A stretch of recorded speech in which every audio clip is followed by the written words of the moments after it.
I'm gonna make this video in English just so you can practice a little bit. I want to talk a little bit about confidence.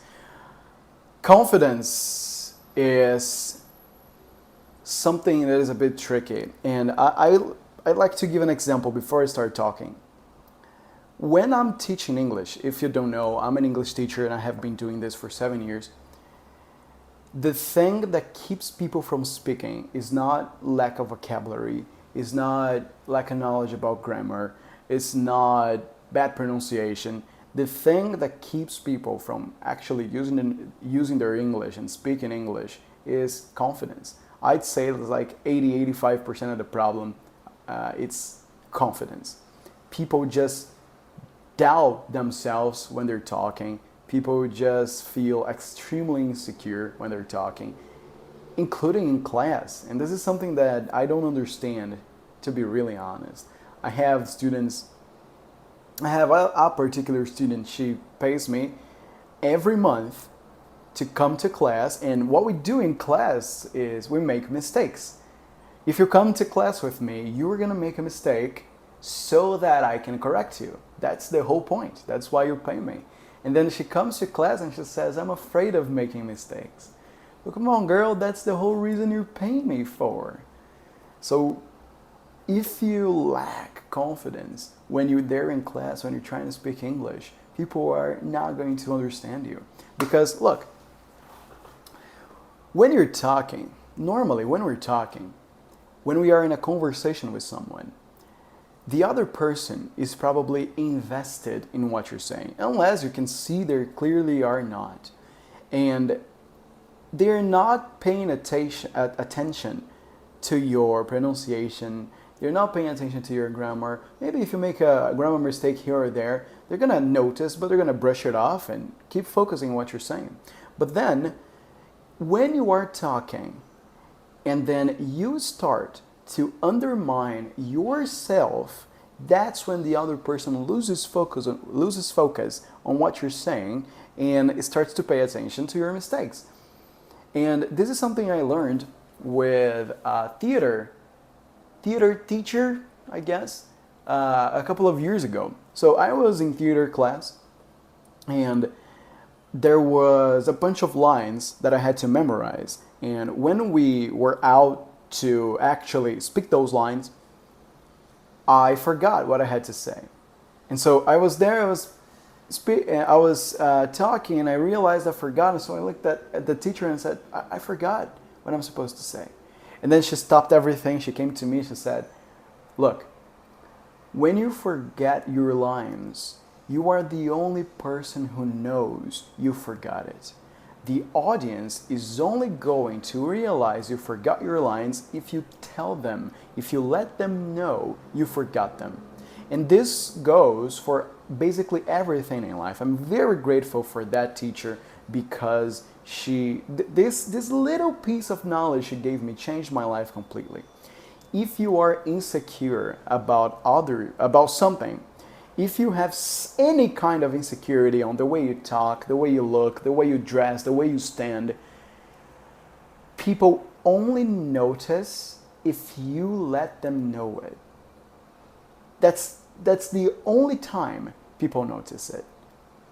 If you don't say anything about your insecurities, about the mistakes you made, people will rarely notice it. So if you're talking, if you're speaking English, and you feel like you made a mistake, you feel like your pronunciation is not on point, don't call attention to your mistake. Why would you do that? I have students that do this all the time. Oh, teacher, so on the weekend I was to the mall. A mall? Is mall really? Is this correctly? Is this correct? Mall? Or in Portuguese, mall? É assim que fala, mall? And this is terrible because I was so focused on your weekend. I was listening to you. I wanted to know what you did on the weekend. And now I am focused on your pronunciation, which wasn't even wrong to begin with. In class, I always say this to my students. Speak first. If you are wrong, I'll correct you. And don't worry, I'm not gonna let you make mistakes. I am your teacher. You are paying me so that I correct your mistakes later. I'm not gonna leave. I'm not gonna let you leave class making mistakes because that's bad for me. If you go out there and you speak broken English, that's bad for me. That's bad for my rap. That's bad for my image. So I'm not gonna let you do that. Don't worry about it. So if you're talking, just talk. If you're wrong, I'll correct you. And another mistake that Brazilians make a lot when they are trying to speak better English is they resort to Portuguese if they happen to forget a word or something. So like, let's suppose a student doesn't know how to say the word pen in English, right? So, so I bought a new panela. Como fala panela? And this is terrible because this creates a bad habit. Because if you're talking to a person who only knows English, you cannot resort to Portuguese to make yourself understood. So instead, if you don't know how to say a specific word, there are two tricks. Oh, sorry, I pronounced that wrong. There are two tricks that I'd like to teach you that is going to help you with that. First, if you don't know how to say a word, simplify it. So in a class, a student didn't know how to say independence, right? She just didn't have this vocabulary. Oh, I want to be independent. She didn't know it was very similar to Portuguese.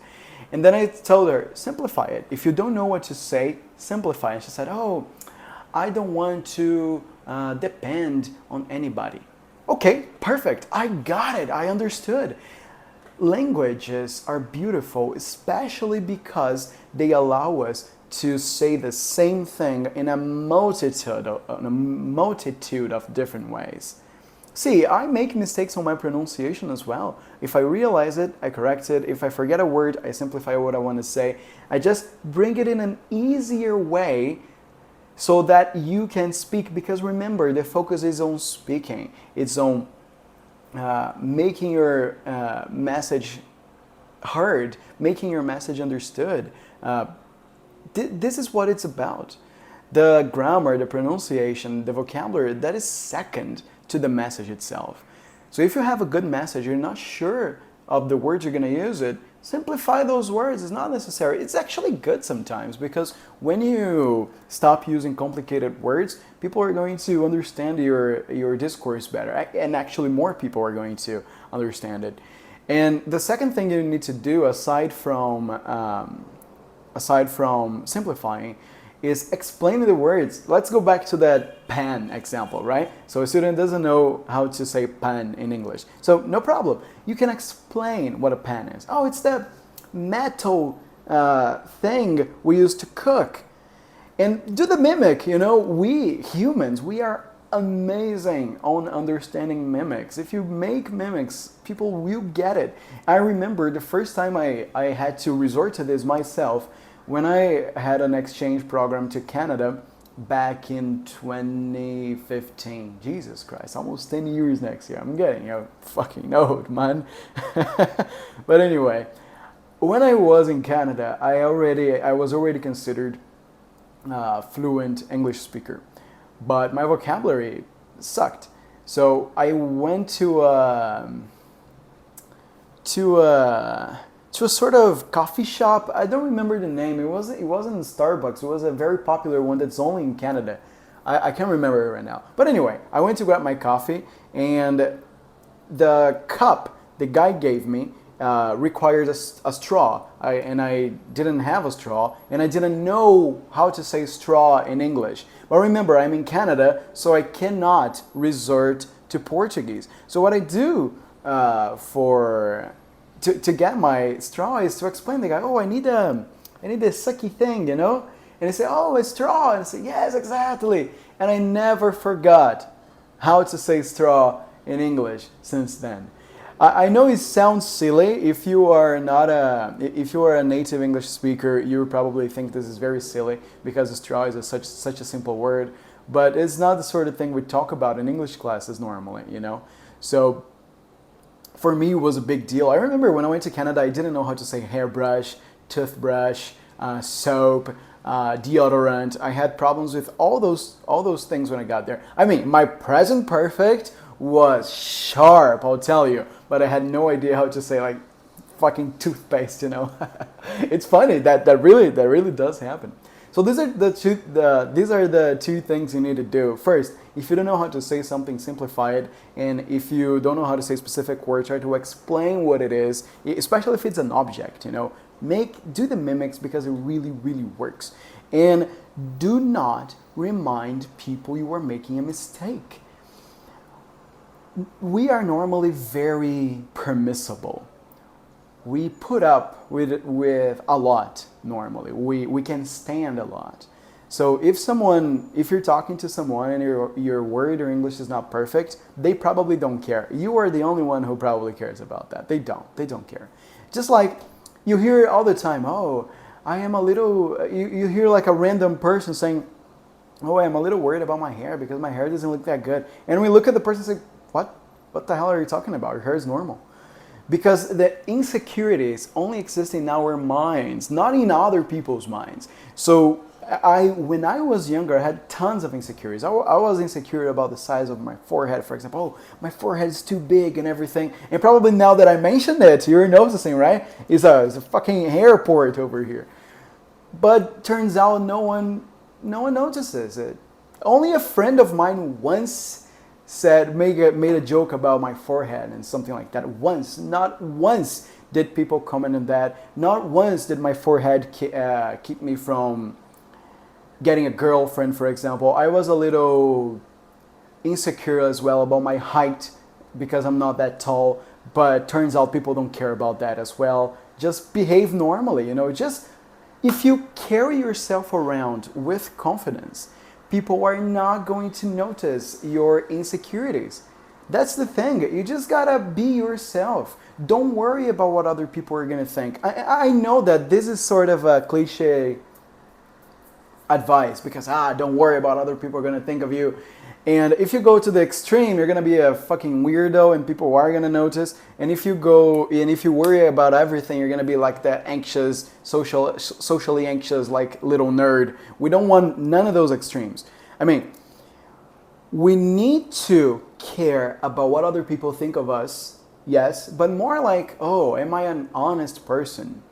Am I a good friend? Am I empathetic? Do I help those I love? Okay, you need to care about what other people think of you because they are the ones who are going to be able to point out your flaws. Like, oh, Rodrigo, you kind of suck sometimes. And then I'm going to hear what the person has to say. I need to care what you're thinking so that I can suck less eventually. But you cannot care about what someone is going to think about the color of the shirt you are using that day. Because nobody does. That's the thing. You need to care about what people really think of you, like the type of person you are, because nobody thinks about you normally. Nobody thinks about the shirt you're using. Nobody thinks about the pants you're wearing. Nobody thinks about, oh my God, he went to the shopping mall in flip-flops. What a loser. Nobody thinks that. The worst thing that's gonna happen is like, you're in the mall in flip-flops, for example, and somebody's going to notice, ooh, the guy's in flip-flops. And they're going to move on with their day and forget about you in 5 seconds. 5 seconds. So use your goddamn flip-flops. Same thing when you're speaking English. Damn, that was a tangent, wasn't it? then you can use that for English as well. If you were speaking and you pronounce, like the mistake I made earlier, multitude instead of multitude, the person you're talking to, they are going to understand. They're going to be, ooh, that was weird, for like 3 seconds, and then they're going to forget it and keep focusing on what you're saying. Because that's more important than the mispronunciation you made. Everybody makes pronunciation mistakes all the time, especially in our mother tongue. Everybody makes grammar mistakes all the time. In Portuguese, we say like, nós vai, a gente vamos. And nobody cares about that. I mean, people care, but again, for 3 seconds. You speak it, people care for 3 seconds, they forget it, and then they're back, their attention goes back to what you're actually saying. And there is one last thing I wanna address. This video is turning out a lot longer than I was planning, but this is a subject I'm very passionate about, confidence in general. So the last thing I want to say is that humans are amazing, you know. We have like a very acute sense of smell for bullshit. So if you're talking to someone and you are in your mind thinking about your insecurities. Oh, I am standing weird. Oh, my mouth looks strange. Oh, I am eating too fast. The other person notices you are not present in the moment. You're not actually there talking to them. You are lost in your head, lost in thoughts, even though you were looking at them. And they are gonna shut their brain off of you. They're gonna forget about you. They're gonna disregard you. And their opinion of you is gonna go down. They're not gonna like you as much because you are not there with them. You are inside your own head. Right now, when I'm recording this video, and actually every time I record a video, there isn't a single thought in my head. I am 100% present here with you.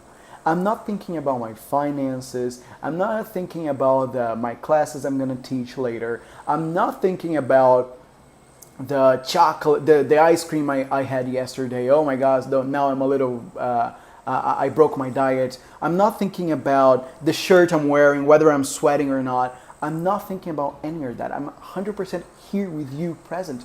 That's why you like to watch me. Because you feel like I'm really talking to you. If I was here talking to the camera, but like letting my eye contact go around and lost in my own head with my own thoughts, you'll be turned off from the video. Because that's what happens if you talk to people when you're lost in your own head. So don't. Be present in whatever you're doing. Be present and confident in whatever you're doing. The other person is going to catch up on that and you're going to have a better interaction, even though you might make a mistake here and a mistake there. But counterintuitively, the fear of making mistakes makes so that you make more mistakes and makes the other person's opinion of you go down. So, lack of confidence is damaging your life in more ways than you can imagine. And your worry about your insecurities, about confidence and everything, is making you less confident, is gonna making people like you less and care less about what you have to say.